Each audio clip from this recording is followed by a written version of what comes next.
So I would have never believed it if you had told me this, but this weapon is ridiculous and this build is actually really good, and I'm really excited to get into it. This is going to be our Haligtree High Guard build and you are going to absolutely love it. We have an incredible combination of high damage and ridiculous weapon usage, so let's get into it. So the Haligtree High Guard is going to be a level 150 strength faith build, and it is very simple. You have a massive club and you bring that club down on your enemies and it does a lot of damage. I think you guys are going to get a kick out of this build, and it is also a lot of fun to play because you don't see a lot of this going on. A lot of people like to use katanas or spears or the giant greatswords, but the clubs, they never really get any love, and this build is going to do just that. I'll take you through the weapon, where to get everything, why I'm using certain armor pieces. I'll take you through all the talismans and the Flask of Wondrous Physic, and per usual, we'll go over how the build works as well. So let's get started with how this build is going to work. You are going to build around your club doing as much damage as humanly possible. You are going to buff up using Flame Grant Me Strength and Golden Vow, and then you're also going to use Order's Blade to buff your Great Club with Holy Attack Power. Once that is done, you're going to drink your Wondrous Physic, and in our case, we're going to be using the Stone Barb Cracked here, which is going to make your attacks more likely to break stances, and we're also going to be using the Spiked Cracked here, which is going to enhance our charge attacks, and this is going to stack with our Axe Talisman as well, giving us 26% charged attack power, which is incredible. We're going to be breaking stances, getting critical hits, doing a ton of damage, and no enemy is going to stand a chance. Unless you're fighting like the last 4 bosses of the game, then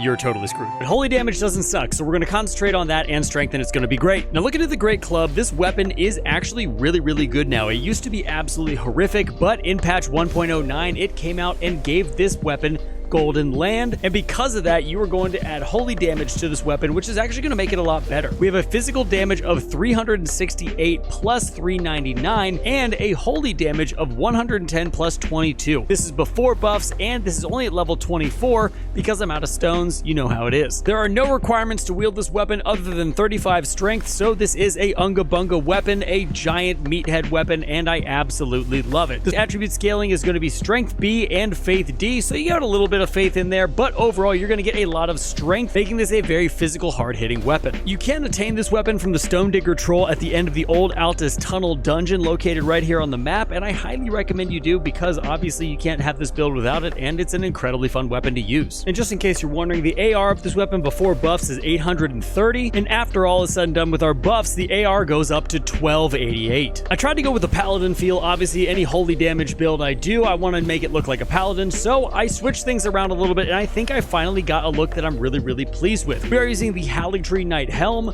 the Haligtree Crest Surcoat, the Ronin Gauntlet, and the Scaled Greaves. All this is going to give you 52 poise, and with the helmet, it's going to add +2 faith, which isn't much, but it is nice to have nonetheless. And real quick, before I tell you guys exactly where all the armor pieces come from, I just want to say thank you for watching this far into the video, and if you're not subscribed, feel free to hit that subscribe button, hit the bell notification to know when I'm making more content. I do have a slew of other Elden Ring videos, and we are moving into some other content here in the very near future, so stay tuned for that. But thank you guys so much, and with that being said, let's go to where this armor can be found. The Haligtree Knight Helm can be found in Ephriel, Brace of the Haligtree, looted off a corpse near the inner wall site of Grace right here on the map. The Haligtree Crest Surcoat can also be found in the Haligtree by the Haligtree soldiers that are patrolling there. The Ronin Gauntlets can either be attained by killing Yura or doing his quest line and receiving his armor set after that. And the Scaled Greaves are going to come from your second invasion from Volcano Manor when you join up and hunt down the Tarnished. Now moving into our talismans, I have 4 talismans here that I think work really well together, and the first of which is going to be the Erdtree Favor +2. This is going to be our quality of life talisman that just makes this build be a little bit better overall when it comes to your strength, stamina, and some of your other stats. This talisman is going to raise your HP by 4%, your stamina by 10%, and your equip load by 8%, so it's going to help us carry this giant club,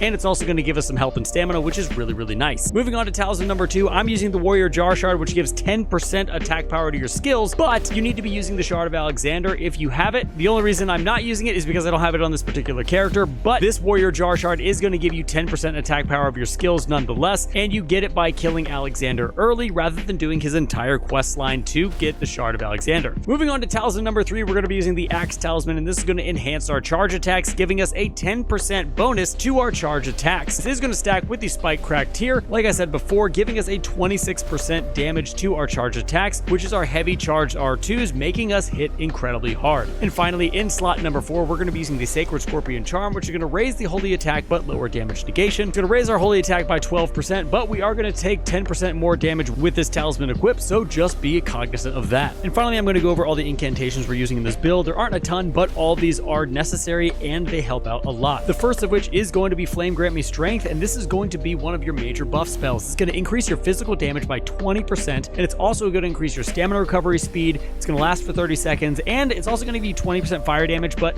we don't need that at all, so we're not going to worry about that. The next is going to be Golden Vow, which is our other major buff spell, and this is going to last for 80 seconds, and the buff is going to give you 15% physical damage, as well as a 10% damage negation, so we're going to take less damage. And what's great about this is it stacks with Flame Grant Me Strength. For our third incantation, this one's going to go on our weapon. It's called Order's Blade, and it's going to stack holy attack power onto your weapon, allowing you to hit harder and do more damage. And for our next incantation, this is going to be Great Heal. This is simply just a heal, so you don't have to continue to go through as much Estus as you normally would, and it's nice to have a heal with you if you can have the faith to wield it. Our last incantation is our only offensive incantation, and I rarely use it, but it is fun to have. It's called Discus of Light. This is just a discus of light that you can chuck forwards towards the enemy, and it's going to go out and then return to you, and you can spam this as well, which can make it really nice. And guys, as I leave my stats here on the screen for you just so you can see exactly what I'm working with, I want to go ahead and say thank you so much for watching to the end of the video. I appreciate the heck out of all of you guys. If you have not subscribed yet to the channel and you enjoy Elden Ring content and Lords of the Fallen content, then this channel is definitely for you, and I would highly recommend you hitting that subscribe button, hit the bell notification so you know when I'm making more videos. I did just come out with a Bloody Afflictionist build as well as a Ruthless Arcane and Strength build, which is really good, so go check those videos out. I will leave them down in the description below. And until next time, guys, stay safe, enjoy the game, and I'll see you in the next one.